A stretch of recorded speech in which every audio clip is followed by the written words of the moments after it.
ажиллаж тогтоож байна. За нөгөө нэг ойлголт нь төрийн албанд хууль зөрчиж томилсон томилгоотой холбоотой.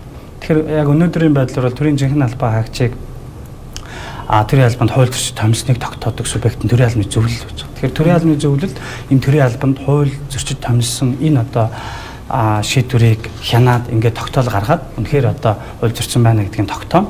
За ингээд тухайн одоо хууль зөрчиж томилогдсон ажиллаж байгаа ажилтнанд олгосон цалин хөлс нь төр тохирол учруулсан байна гэж ингэж үзэж байгаа. Тэгэхээр энэ хоёр том ойлголтын хүрээнд энэ төрийг хохирлгүй болгох энэ асуудал яригдж байгаа. Хамгийн гол нь төр тохиролд учраж байгаа яг тэр момент нь хизээвэ гэдэг нь маш чухал. Тэгэхээр төсвөөс яг одоо хохирсон иргэний дансанд тэр одоо ажилгүй байсан хугацааны цалин хөлс эсвэл бол хууль бусаар томилогдсон ажиллаж байгаа иргэний дансанд тэр цалин хөлс орж байгаа яг энэ тохиолдолд бол төр тохирол учирч байгаа хэлбэр байж байгаа. Тэгэхээр бид нар энийг жишээлхэд хууль бус томилгоотой иргэний хувьд бол тухайн хүнд одоо олгосон цалин сард хэдэн төгрөгийн цалин хөлс олгож байгаа. Энийг одоо 10 сар ажилласан байх юм бол 10 сард олгосон цалин хөлсийг тооцож ингэж төрийн хохирлын хэмжээгээ тогтооно. Хууль бусаар одоо чөлөөлөгдсөн халагдсан ийм одоо хүн байх юм бол шүүхээс шүүхийн шийдвэрийн дагуу тогтооч гэж байгаа. Тэгэхээр энэ одоо шүүхийн шийдвэрт заасан мөнгөн дүнгээр төр төчсөн хохирлын энэ одоо дүн тодорхойлогдно. За хамгийн гол нь энэ хохирсон иргэн маань ажилгүй байсан хугацааны цалингаа тухайн байгууллагынхаа төсвөөс яг одоо өөрийнхөө дансанд яг авч байгаа тэр мөчд бол төр тохирол учирч байгаа ийм асуудал байна. Гэхдээ одоо нөө буруутай албан тушаалтан төлдөг болсон гэдсэн. Таны ярианд болохоор сая төсвөөс гарч байгаа гэдэг агуулга яваад байна. Тэгэхээр энэ төр тучирсан хохирол гэд би сая тодорхойлсон. Тэгэхээр энэ хохирлыг хэн барагдуулах юм бэ? Яагаад одоо энэ тэрийг хохирч ийн гэж үзээд байгаа юм бэ? Тэгэхээр энэ таны хэлдгээр төсвөөс энэ мөнгө гараа авчихсан. Тэгэхээр энэ төсвөөс яагаад гарсан юм бэ гэдэг. Тэгэхээр томилго чөлөөлөх хэрвээ одоо албан тушаалтан буюу тухайн байгууллагын дарга нь алдаатай шийдвэр гаргацсан. Хууль зөрчсөн шийдвэр гаргацсан. Иннээсээ шалтгаалаад төсвөөс одоо тодорхой хэмжээний хөрөнгө гараа авчлаа. Тэгэхээр энэ хууль зөрчсөн үйлдэлийн улмаас төр хохироод байх асуудал. Тэгэхээр энэ хохирцсон хохирлыг хэн төлөх юм бэ гэдэг. Тэгэхээр энэ дээр бол өнөөдрийн одоо хууль эрх зүйн орчин дээр бол энэ буруутай шийдвэр гаргасан албан тушаалтан яг энэ одоо төр учруулсан хохирлоо нөхөн төлөх ёстой. Тэгэхээр яг өнөөдөр Монгол улсад мөрдөгж байгаа хууль эрх зүйн орчин бол эхлээд төсвөөс тухайн одоо хохирсон иргэнд нь бол энэ хохирлын хэмжээгээр нь энэ мөнгөн дүнгээр олгоно. За ингээд одоо яг энэ олгож байгаа цаг мөчид төр тохирол учирч ийн гэж үзнэ. За ингээд бид өхөө яг энэ олгосон баримтыг үндэслээд төрийн албаны зөвлөлийн шийдвэр, за шүүхийн шийдвэрийг үндэслээд буруутай шийдвэр гаргасан энэ одоо албан тушаалтнаас шүүхэд одоо нэхэмжил гаргах, өөрт нь одоо шаардлага, хугацаатай шаардлага хөрвүүлэх замаар төлөвлөж байгаа. Ийм зүйл байж байгаа. Нийтдээ хичнээн албан тушаалтан хууль зөрчсөн шийдвэрийг төрийн албан хаагчтай холбоотойгоор гаргасан бэ. Энэ гаргасан шийдвэртээ хэдэн учруулсан хохирлоо төлсөн бэ? Та энэ оны статистикийг хэлэх боломжтой юу? Оны ихний хэдэн сараар тийм. Тэгэхээр яг энэ статистикийг хэлэхээс өмнө нэг асуудлыг бас онцлж тодорхойлох нь зүйтэй байгаа. Тэгэхээр энэ хууль бусаар төрийн албанд томилогдсон хууль зөрчсөн томилгоо гэж газар автгаараа таних нийгэмд яриад байгаа шүү дээ, тийм ээ. Яагаад энэ төрийн албанд хууль бусаар томилоод байгаа юм бэ гэдэг. Энэ асуудал байж байгаа. Тэгэхээр төрийн албаны зөвлөлд 2019-оос 2024 онд өнгөрсөн хугацаанд нэг 21,000 гаруй төрийн жинхэнэ албаагч хувийн хэргийг имэрч үтсэн байна. За. Нэг хүрчлэн үтсэн. Шалгалтын үйл ажиллагаа зохион байгуулсан. За 2,400 гаруй зөрчил илрүүлж байгаа. 2,400 одоо албан тушаалтныг хууль зөрчиж томилсон байна гэдэг. За ингээд төрийн албаны зөвлөл одоо хуралдаанаараа яг энэ одоо зөрчлийг баталгаажуулаад тогтоолоо гаргаад бүртгэлдээ аваад ингээд энэний хойноос энэ зөрчлийг арилгуулах ажлыг үе шаттай зохион байгуулад байгаа. Энэний ард бол маш их одоо ажлууд хийгддэг. За ингээд бид бүхэн энэ 2,400 орчим зөрчлөөсөө нэг 90% энэ хууль зөрчсөн үйлдэлийг тасан зогсоож чадсан. Өөрөөр хэлбэл хууль бусаар томилогдсон хүмүүсийг албан тушаалаас нь чөлөөлүүлэх, за төрийн албаны хууль тогтоомжийн дагуу томилуулах энэ ажлыг зохион байгуулсан. Яг хууль бусаар томилоод идэх юм байна. За энэ бол маш олон шалтгаан байгаад байгаа. За бид нар бол яг өнөөдрийн бидний одоо нийгмийн дунд гарч байгаа энэ улс төрийн шалтгаан бол байгаа. Энэ бол бид нар арилцсан гэж хэлж үзэх болохгүй. Яагаад энэ улс төрийн шалтгаан байгаад байгаа юм бэ гэдэг. Тэгэхээр энэ байгууллагын удирдлага солигддог. Эсвэл сонгуулийн одоо энэ дараагийн жилүүдэд яг энэ хууль бус томилгооны зөрчил илүү одоо нэмэгддэг ийм одоо судалгаанууд гараад байгаа. За мөн одоо энэ хууль бус томилгоотой холбоотой иргэдийн гомдол мэдээлэлүүд маш их ирж байна. Энэ гомдол мэдээллүүд дээр бол өөрийнхөө одоо энэ хамаарал бүхий хүмүүсийг томилжлоо. Эсвэл бол одоо юу гэдгийг энэ шаардлага хангахгүй байгаа ийм одоо иргэдийг сонгогчдод оролдохоор томилжлоо гэдэг ийм асуудал. Тэгэхээр энэний цаана яагаад шалгалтгүй, яагаад шаардлага хангахгүй хүнийг томилоод байгаа юм. Тэгэхээр энд бол ямар нэгэн одоо харилцаа хамааралтай ийм одоо хүмүүсээ томилоод байна гэдэг. Тэгэхээр энэ бол яг энэ хамаарлыг аваад үзэх юм бол улс төрийн шалтгаан байна уу байна. Энэ бол сүүлийн одоо 2002 он, за мөн 1996 гээд сүүлийн жилүүдэд бол энэ байнга яригдчихэж байгаа. Тэгэхээр энэ төрийн албанд томилгоон дээр энэ улс төрийн хамаарал байна уу байна. За тухайлах юм бол бид нар улсын хурлын төрийн байгуулалтын байнгын хорооны одоо нас өгсөн одоо чиглэл зөвлөмжийн дагуу сая 16 яамн дээр энэ томилгооны хэн шалгалтын ажлыг эхлүүлээ байж байгаа. Сая 24 оны сонгуулиар бүрдсэн засгийн газрын хамтарсан засгийн газрын одоо шинэ бүтэц бүрэлдэхүүний хүрээнд энэ яамдууд дээр томилгооны асуудал ямар байгаа юм бэ? Тэгэхээр энэ томилгоо бол гарсаар л байна. Гарсаар байна. Тийм учраас бид нар бол энэ хэн шалгалтын үйл ажиллагаагаа бас маш шуурхай зохион байгуулж байна. Удахгүй бас төрийн албаны зөвлөлөөр энэ тайлан мэдээ хэлцэгдэнэ. Ингээд шатраалсан одоо арга хэмжээнүүд авагдана. За бид нэр 21 аймагт 2022 он 2024 онд 21 аймагт бүгдэнд нь очиж ажилласан. Засаг даргын дэргэдэх агентлагууд дээр очиж энэ томилгооны хэн шалгалтыг зохион байгуулсан. За ингээд бидний 2022 онд очисон аймагуд за 2024 онд ингээд очиод ахаад одоо төрийн албаны зөвлөлөөс өгч байгаа үүрэг даалгаврыг биелүүлж гин үү? Ер нь одоо энэ үр дүн нь ямар байгаа юм бэ гэдгийг хэмжиж үзсэн. Тэгэхээр энэ дээр бол бас нааштай үр дүнгууд гарч ирсэн. Тухайлах юм бол Үр хангай аймаг гэж байна. Үр хангай аймаг бол өмнө нь зөрчил бол гардаг байсан аймаг. Гэтэл одоо бид нэр энэ 24 онд ингээд очиод ажиллахад аймгийн засаг даргын дэргэдэх агентлагуудын хүрээнд томилгооны нэг хэн зөрчлийн асуудал яригдж байгаа. Тэгэхээр энэ тоо бол эрс боосч. За жишээлхэд Баян-Өлгийн аймаг гэж томилгооны зөрчил бол өндөр байгаад идэг байсан. За 24 онд бид нар ингээд очиод дахиад одоо хяналтын ажлаа үргэлжлүүлээ явахад бол 70-80% бол энэ зөрчил нь багассан. Тэгэхээр энэ дээр бол бас тодорхой хэмжээний бас ахис дэвшил гарч байна гэдэг. Тэгэхээр бид нар энэ хүрсэн үр дүнг яаж одоо цааш нь баттгаж авч явах юм бэ гэж. Энэ хамгийн чухал гэж. Төрийн албан дээр энэ хууль бус томилгооноос үүдээд байгаа энэ учир шалтгааныг олж яаж одоо засаж сайжруулах юм бэ? Энэ хүрсэн үр дүнгээ яаж одоо болохгүйгээр цаашаа явах вэ гэдэг энэ асуудал маш чухал болж байна. 16 яамн дээр жишээлбэл хичнээн хүнийг хууль зөрчиж томилсон гэдэг статистикийг та хэлэхгүй. За энэ дээр бол яг бидний эцсийн тоо баримт бол гараагүй байна. Гэхдээ бол зөрчил бол байна. Удахгүй бид нар бас яг энэ төрийн албаны зөвлөлийн одоо хуралдаанаас энэ тогтоолоор яг энэ зөрчлийн тоонууд бол гарна. Тэгэхээр бид нар бас энэ олон нийтийн хэвлэл мэдээллийн байгууллага дээр энэ бас мэдээллүүдийг өгөөд ингээд ажиллахаар байж байгаа. Ер нь би түрүүн хэлсэн бид нар ингээд өнгөрсөн хугацаанд нэг 19-оос 24 оны яг өнөөдрийн хүртэлх хугацаанд бол нэг 21 мянган энэ төрийн захиргааны албан агчтай холбоотой төрийн жинхэнэ албан агчтай холбоотой энэ материалыг үзээд хэн шалгалтын ажлыг зохион байгуулахад 2400 орчим зөрчил илэрч байгаа. Тийм. Тэгэхээр энийг бол бид нар зөрчлийг харилцах энэ ажлыг бол үе шаттай ингээд зохион байгуулаад явж байгаа. Төрийн албаны зөвлөл орон нутагт ажиллаад за нэг аймагт жишээлбэл ажиллаад за хамгийн газар дээр нь тий. За танах ийм хууль бус томилгоо очижээ. Энийгээ чөлөөлөө. За чөлөөлчихье. Тий. Тушаал гаргалаа, тогтоол гаргалаа чөлөөллөө. Та хэд явлаа, буцаага томиллоо. Ийм жишээ хүртэл гарч исэн байдаг ш. Тэгэхээр ажлын үр дүн гэдэг юм бас төвхтэй юм шүү. Тий. Хоржоонтой үйлдэлүүд байгаа. Тий. Та бас нэлээд чухал асуудлыг хөндлөө. Бид нэр 2019-с 2021 оны хооронд энэ шалгалтуудыг зохион байгуулад ингээд одоо зөрчлийг газар дээр нь зарим тохиолдолд арилгаж байна. Зарим нь бол төрийн албаны зөвлөлөөс хугацаатай үүрэг даалгавар өгөөд зөрчил арилгуулад ингээд явж байна. Гэтэл бол бидэнд бол зөрчлөө арилгуулад одоо тэр шийдвэрүүдэд ирүүлж байна. Гэхдээ ахаад хууль зөрсөн томилгоонуудыг яг тухайн одоо албан тушаалуудад бас гаргаад тухайн иргэний ахиж томилоод байгаа энэ тохиолдлууд гарсан. За ингээд бид нар бас төрийн албаны зөвлөлөөс санаачлаг гаргаад засгийн газрын хэрэгжлэх газарт бас саналаа уламжлаад ингээд төрийн албаны тухай хуульд 2022 онд өөрчлөлт орсон.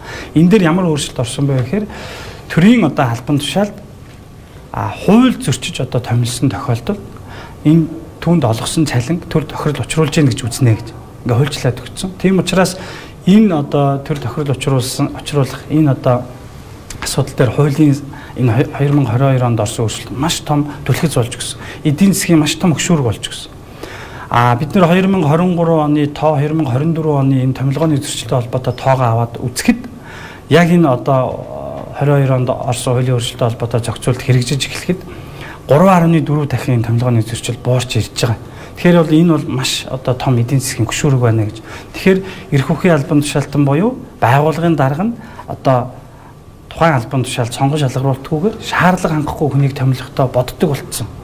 Би эргээд энэ хүнийг ингээд шалгалтгүйгээр энэ шаардлага мэрэгжлэн таарахгүй, ажилласан жилийн туршлагын таарахгүй хүнийг томилоод ингээ ажилуулах юм бол энэ хүнд олгосон цалинг би дараа нь хувьяасаа одоо төлөх ийм эрсдэл надад байгаа юм байна гэдэг. Тэгэхээр энийг ойлгож ухамсарлах энэ асуудал бол бас хууль хэрэгжүүлэх асуудал бол нэлээ эерэг үр дагавар авчирж байгаа. Тэгээ бид нар ч гэсэн бас энэ төрийн албаны зөвлөлөөс энэ урьдчилан сэргийлэх соён гэгэрүүлэх ажлыг бол тасралтгүй хийж өнгөрсөн хугацаанд бид нар бараг 30-аад мянган одоо төрийн албан хаагчдын дунд яг энэ чиглэлээр хууль тогтоом сурчлага ажлыг зохион байгуулаад явж байгаа. Мөнгөтэй нэрхээр хүн их сайн ойлгодог. Гэхдээ одоо жишээлбэл юу гэдэг тэтгэврт гарах гэж байгаа нэг хүн бай гэж бодъё те. Дараа ихтэй за би явах гэж байгаа юм чинь магадгүй. Тийм үйлдэл цөөхөн байгаасаа те. Гэхдээ бахан хууль бус томилгоо хийчихэл. Тэрний чинь энэний чинь хөдөө орон нутагт гэлтгүй ер нь энэ тийм жалга домны үзэл Монголд маш хүчтэй байдаг. Тэгсэн тэр хүн дээр шүүхийн шийдвэр гарлаа гэхэд төлбөрийн чадваргүй те. Магадгүй тухайн тэр өдөрдох албан тушаал дээр нөхдүүдийг томилсон нөхөр өөрөө төрийн албаны зөвлөлөөр шүүхээр шийдэгдээ гараад ирж байгаа мөнгийг нөхөн төлөх чадваргүй бол яах вэ? Төлбөрийн чадваргүй бол. Тэгэхээр яг өнөөдрийн одоо хууль эрх зүйн орчин дээр бол бид нар төрийн албаны зөвлөл яг энэ одоо чиг үүргээ хэрэгжүүлнэ. За буруутай албан тушаалтнуудаар бол нөхөн төлөвлөнө гэдэг. Тэгэхээр энэ төлбөрийн чадваргүй иргэдийн одоо асуудал дээр бол манай шүүхийн шийдвэр гүйцэтгэх байгууллага маань энэ дээр бас нэлээд одоо чиг үүргийнхаа хүрээнд хуулийн хүрээнд ажиллаж байгаа. Ийм тохиолдол гарч байна. Жишээлхэд одоо нэг сумын засаг даргын тамгын газрын дарга ингээд хууль зөрчиөд албан тушаал томилдсон, хууль зөрчиөд одоо иргэнийг ажлаас нь алдсан, ингээд иргэнийг хохироцсон ийм асуудлууд байна. За ингээд бид бүхэн энэ нэхэмж шаардлагыг хөргүүлээд шүүхийн эцсийн шийдвэр гаргаад ингээд тухайн одоо тэтгэвртэй гарсан одоо иргэнээс энэ мөнгийг нэхэмжилж байгаа. Тухайн иргэн нь бол төлж чадахгүй нөхцөл байдал юм байна гэдэг бас зовлон жаргалаа ярьж байгаа тохиолдлууд байна. Гэхдээ бид нар хуулийг хэрэгжүүлэх ёстой. Хууль хүн бүрт адилтгийх үйлчлэх ёстой. Тийм учраас бид нар хуулийн хэрэгжилтийг хангах чиглэл дээр ингэж явж байгаа. Тийм учраас төрийн албаны зөвлөлөөс энэ эрсдлээс урьдчилан сэргийлэх зорилгоор маш одоо хүчтэй нөлөөллийн ажлуудыг, хууль сурчлага ажлуудыг зохион байгуулж байгаа. Тийм учраас одоо өнөөдөр буюу яг энэ өдөр бол авилгатай тэмцэх газар, шүүхийн шийдвэр гүйцэтгэх байгууллага, шүүхийн ерөнхий зөвлөл, прокурорын байгууллага, үндэсний аудитын байгууллагуудтай хамтраад энэ төр тохирол учирсан төрийг хохирлгүй болох энэ үйлчлэгэнд хяналт тавьдаг энэ субъектууд маань яамдын төрийн нарийн бичгийн дарга, агентлагийн дарга нар, төрийн албаны зөвлөлийн салбар зөвлөлийн дарга нар дээр уулзалт хилцүүлгийг хийсэн, сургалтын үйл ажиллагааг зохион байгуулсан байж байгаа. Мөн одоо 21 аймгийн засаг даргын хамрын газрын дарга нар салбар зөвлөлийн төлөөлөлд орсон. Тэгэхээр энэ дээр мөн л адилхан бид нар хууль эрх зүйн орчныг дараа нь одоо үүсч болох энэ эрсдлүүд байгаа гэдэг ийм асуудлуудаараа ярилцсан. За мөн одоо бид нар энэ харилцаанд тодорхой хууль эрх зүйн орчныг босронгуй болгох зайлшгүй шаардлагууд бас урхан гарч байна. Тийм учраас энэ дээр бас энэ удирдах албан тушаалтнуудаа саналыг сонсох энэ ажлыг бас зохион байгуулад явж байна. Хууль бусаар буюу тухайн албан тушаал дээр шаардлага хангаагүй хүнийг томилж байгаа гэдгээ удирдах албан тушаалтан мэддэг.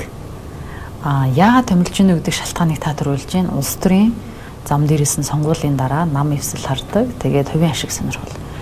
Тэр хүнийг доороо тавьснаар төсвөөс мөнгө шимшигдүүлэх. Төсвийн хөрөнгийг хууль бусаар зарцуулах. Тэнд бүрсүүлжээ үүсдэг. Тэнд нөгөө хардталтууд явдаг. Тэнд нөгөө ашиг сонирхол явдаг. Тэнд хувь хүний ашиг сонирхол нэгт орж ирдэг.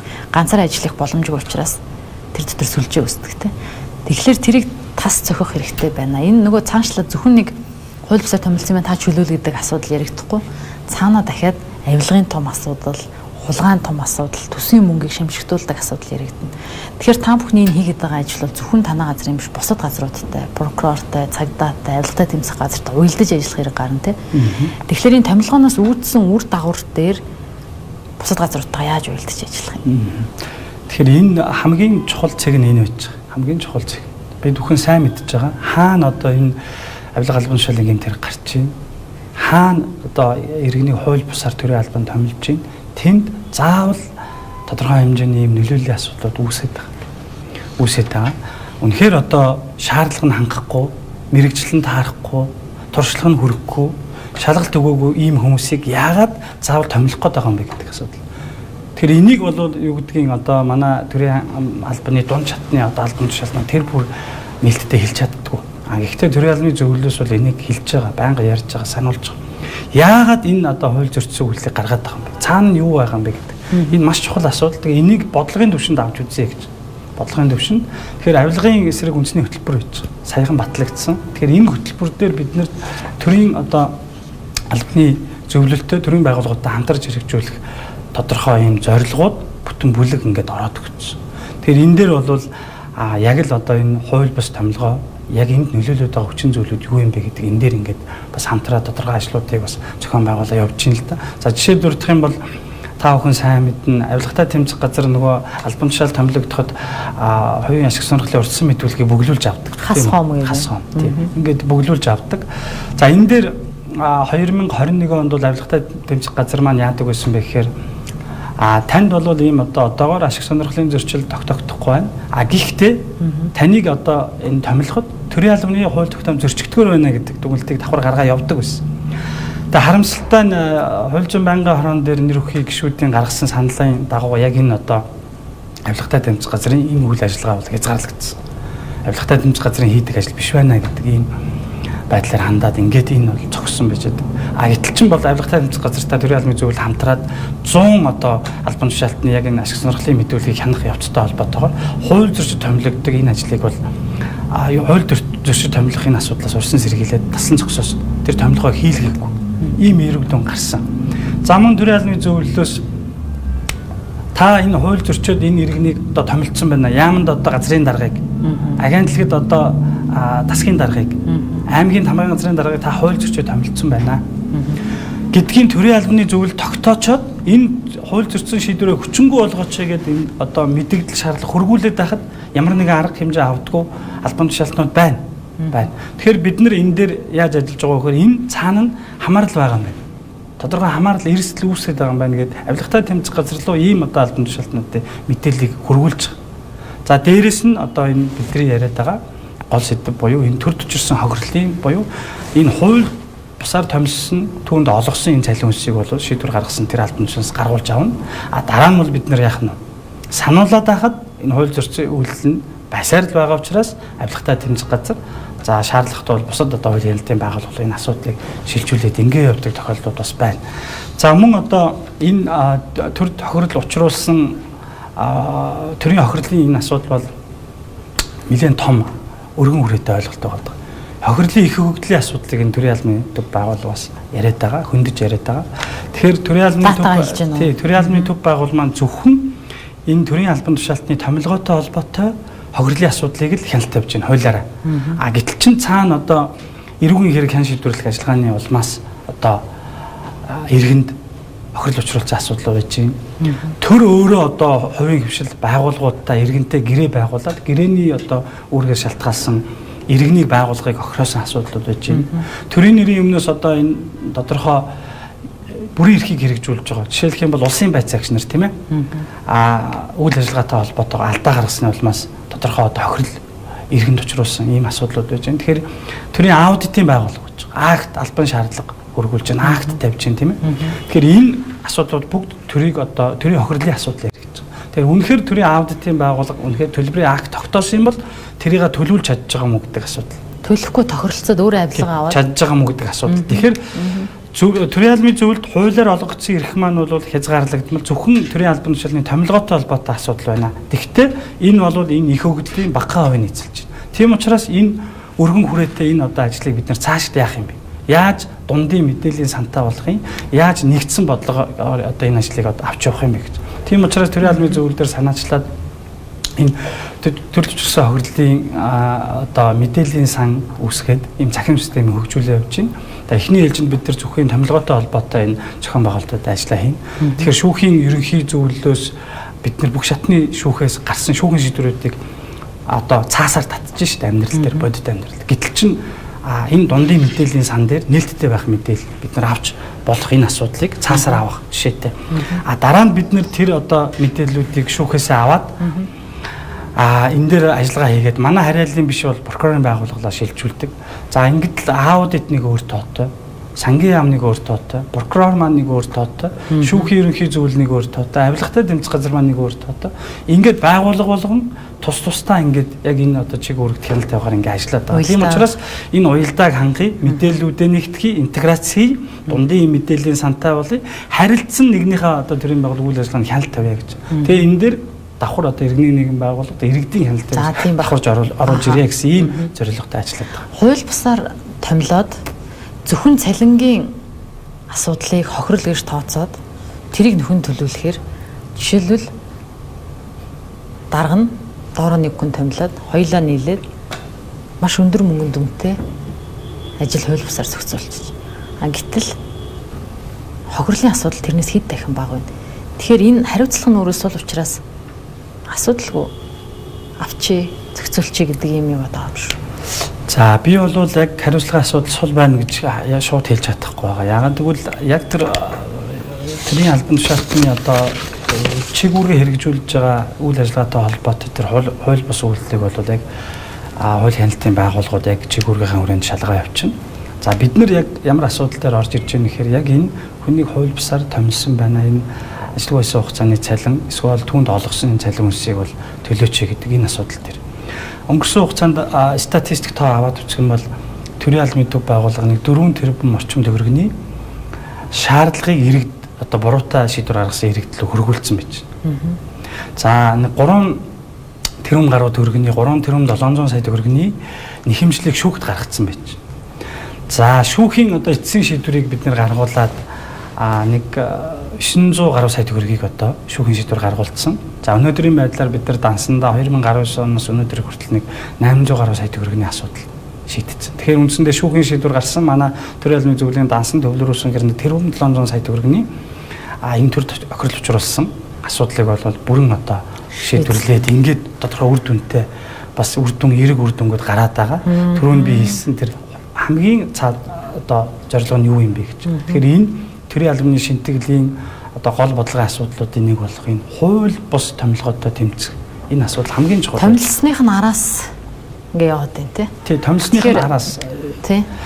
Араас нь явахаар бас цаг хугацаа. Тий. Яг хөө бид нар энэ дээр бол бас тодорхой хэмжээний судалгаанууд хийсэн. Одоо бид нар яах гэж байгаа юм бэ гэж. Төрийн албаны төв байгууллага дээр хүний нөөцийн удирдлагын цахим систем гэдэг том систем хөгжүүлж байна.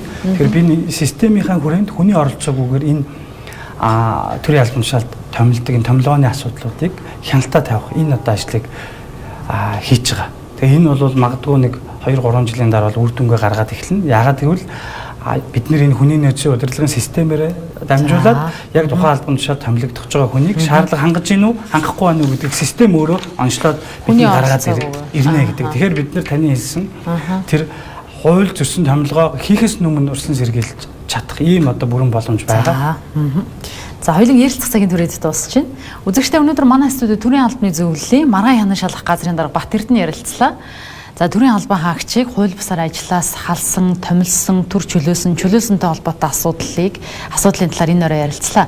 Ярилцлагатай хамт байсан үзэгч та бүхэнд баярлалаа. Ахарлаа та бүхэндээ баярлалаа. За хөтөлбөртэй хамтаа үзэгч та манай студид боловсрол шинжилгээ ухааны яамны багш нэгэл төлөөс зочин ярилцсан цагаар үргэлжилж байна.